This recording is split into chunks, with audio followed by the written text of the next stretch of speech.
Hi, so I want to talk about a book called Divergent. If you haven't heard about it before, let me try to briefly describe it. Until right here, it's spoiler free, but it'll probably be like tons of spoilers later. It turns into a discussion. So, here's the plot. There's 5 different factions. The erudite, which are the intelligent people. Candor, the honest people who never tell a lie. The abnegation, the selfless people who put people in front of them. Dauntless, which are the brave people, like the radical people, like I'm gonna jump off a building kind of people. In the amity, the people that are always peaceful and kind, and even they have to deceive their ways. They're called factions. They're just basically like little groups and little society things. And then you can either remain factionless without one. You're basically like homeless and you clean toilets for the rest of your life. Each faction has their own emblem. This has to be the emblem of the Dauntless, the brave people. Wonder why.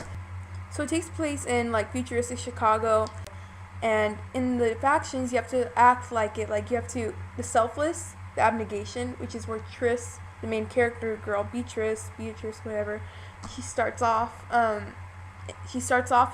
You have to wear gray clothes. You always look down. You can only look into like mirrors, like twice a year.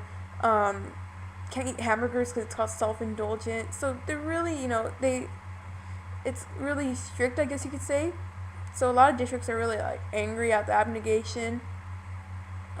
They control government, so they make, they always try to feed the factionless, and they're saying like, oh no, I want like fancy stuff instead of giving all my money to the poor people. They're really like self-righteous because of that. I don't see any fault in this book because I guess I don't get all anal like, he said the word he's this many times. I don't care about that. I just think it's a well-written book and even the grammar doesn't even bother me, because if it has a great storyline and a turn of events, that's the thing that really captivates me. Spoilers start now. She chooses the Dauntless, the brave people, which is like completely different. I don't want to say opposites from abnegation. The lifestyle is completely different from the abnegation and the Dauntless. Like for example, the Dauntless, they jump off moving trains, they jump into chasms, and they have piercings and tattoos everywhere, where the abnegation are just like, they blend in, they just wear gray. They're different when it comes to that, but on their belief system, usually they're the same.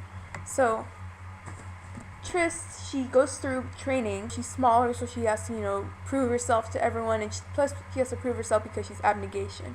So she goes through like meeting a lot of people that she befriends, and a lot of people that she really starts to hate. Peter Pan. I don't want to, because right now everybody has read the book to this point, so I don't think I should bother explaining it all to everyone. As of now, we just know they can control simulations. The simulations are what the factions use, and they're both and all the factions are, that's like the main core thing of all the factions in dystopian. They don't have like flying cars and everything, but they have simulation serums, and those are like a core product. So being able to manipulate something that all the government and all the factions rely on is, really important. So now I'm going to get to the part where I talk about how I feel. This is like one of the most, it's on the Hunger Games level. That's how much I love it so much. I would definitely give it a 5, but since that sounds too perfect for everyone, I'll do like 4.99999995. From when you read the synopsis and everything, like I just heard from a friend, I said, I like the Hunger Games. What kind of book should I read? She's like, Divergent. I'm like, When I read the plot, like this looks pretty long and boring right here, and this looks too vague. So. But then again, you can't judge a book by its cover. Tris and 4 are like my Katniss and Peeta. Oh my gosh, I just love them together because it seems that they both are similar, even though they seem so different. 4, when you read him in the beginning of the book, he sounds like one of the arrogant guys, but he likes to joke around and everything, like being sarcastic all the time. You know what I mean. But then Tris seems like in the beginning, she seems like she seems like the abnegation girl. So, but then, as she gets her new identity, just being a Dauntless, where her inner Dauntless comes out, you see her as being just the same as him. You know, they both snap at each other and whatever, but I think that where it starts off about, you know, them being together is that they want to protect each other. Basically start off with Ford protecting Tris.